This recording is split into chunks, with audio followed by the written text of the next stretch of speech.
Hey guys, welcome to Oddcasts. I'm your host Joe, and today we're going to dive right into Andor. So the premiere episodes happened. Streaming started on September 21st, and it is the first 3 episodes available now on Disney Plus. I've had the opportunity to watch all 3, and I wanted to share some of my initial thoughts and reactions with you. So right out the jump, I wanted to say that I'm going to count all of it as if it were one premiere episode because really it kind of needs it. And that is mostly because the one critique that I have is episode 2 is a little bit too slow.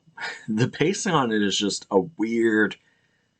It's like, come on, can we get to a point? So I just feel like putting all 3 of them together is definitely the right move because the first one establishes the character, the third one establishes what's the driving force of the show, the hero's call to adventure, if you would, and then the second episode is just kind of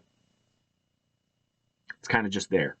So let's dive right in. First off, Diego Luna does a beautiful job, just like he did in Rogue One, of playing this kind of smugglerish character, the thief from any D&D Rogues Gallery, essentially, smooth talker, and they very quickly establish that he's very much like an Aladdin-styled rogue in episode 1. Like, they just boom, boom, boom. You got smooth talking his way out of trouble, finding his way into new trouble, and I really like the fact that in the first 10 minutes, they very quickly established that this is not going to be your standard Star Wars show, even down to in the warnings for it, it does say intense violence, and it's not kidding.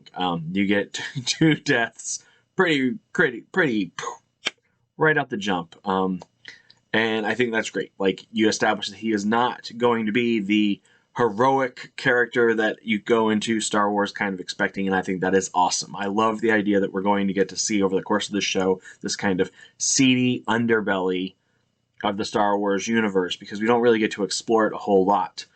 Also, if you watched my Andor reaction trailer videos, then you know that I was looking forward to a show that did not have the Jedi or the Sith, and so far, 3 episodes in, they have not shown up, and I think that that is also the right move. It is okay, in my opinion, to flesh out this universe to include people who are not Force users. That said, I do have a feeling that by the end of the series we will see Emilia Clarke and potentially Ray Park back as Darth Maul, because he is, of course, running a crime syndicate right now. So it would make sense that he shows up, since he did show up at the end of Solo, and Solo is technically in the same time-ish, I guess you could say. So I think that that's cool. There were a couple of standout lines that I really love. Regrettable misadventure. That is the key phrase of every Dungeons & Dragons campaign that I have ever played, ever. Regrettable misadventures. Perfect. Mwah. Love that line. Another good one is corporate tactical force. So one of the things I like most about this is that it very much feels like I'm watching Shadowrun, the television show, which I would totally watch. Of course, it's not Shadowrun, but it deals with Star Wars. The villain for the show, which is like the I think deputy inspector, man, they nailed it. Like, I hate that dude. He went from being the annoying overachiever in the office, like, you know, the person who always wants to be like, we need to do this, blah, blah, blah, blah, blah, blah, blah, rule follower, into being like, oh my god, could somebody please just kill this dude? Like, come on, just get him out of there. I don't like him. And that's great. That means that they did an excellent job of casting it. But episode 3 establishes the off to the races mentality, because the deputy inspector created a situation into which the hero's call to action is forced. And of course, because he didn't listen to what his lead officer told him to do, the chief inspector said, hey, leave this alone. Also, shout out to the chief inspector. He nailed everything without even going to the crime scene. He was like, this is what happened, this is what happened, this is what happened. And he nailed each one. I was like, okay. He unfolded and unpacked the whole mystery without even having to lift a finger to investigate. And he said, we could just leave this one alone because it doesn't mean anything. It's 2 people, we'll give them like a fake heroic death and people will move on with their lives. But that wasn't good enough for old pencil pushing. I need to have the gold star next to my name, dude. And as a result, he's kind of stuck in a self-fulfilling prophecy now, where they went down to get the efforts out of that, or get the information out of that planet, and just like that, they enforced their will onto the people, and those people are now fighting back. So now you have a bunch of dead corporate officers, not Imperial officers, corporate officers, and a situation that is beginning to unfold.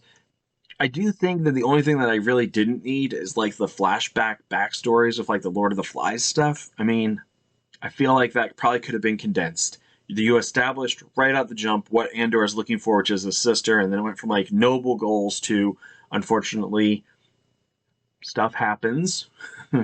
And yeah, and Andor is then forced to make rash decisions to try and get out of trouble. Well, not to get out of trouble, but to escape trouble, and that of course leads him into more trouble, and will hopefully now lead him to the rebellion. So that's it. I think that it's a really strong start. I'm looking forward to seeing where the show goes, and I'm ready for next week's episode 4. I just I didn't look up how many episodes there are to the season, but to me it's very interesting that they've already kind of mapped out more of the Star Wars world than what I was expecting, because now we know that there are like trade boundaries and there are corporate planet groupings, which would make sense that under the Empire they broke it into corporate things, and then different corporations control different areas. And we know that the Trade Federation, which was introduced in episode 1, much to everybody's chagrin, apparently might have had a lingering effect, because we know that there are crime syndicates that control different parts, the Hutts, and the Pikes, and then we know that there are, of course, corporate entities now that control different sectors as well. So I think that that's kind of a cool mapping out of it. But those are the things I liked. Those are the criticisms that I have. I'd love to hear from you. Let me know in the comments. Do you guys like Andor? Do you think that it's going in the right direction? How many episodes are there to the season? And do you think that they're going to continue on that trail? And do you think that Darth Maul and his criminal organization is going to show up before the end of the series? Let me know in the comments. And while you're down there, go ahead and hit that like, subscribe, and the little bell for notifications. And I'll catch you next time. Until then, may the Force be with you. This is Joe. This has been Oddcast. Have a great one.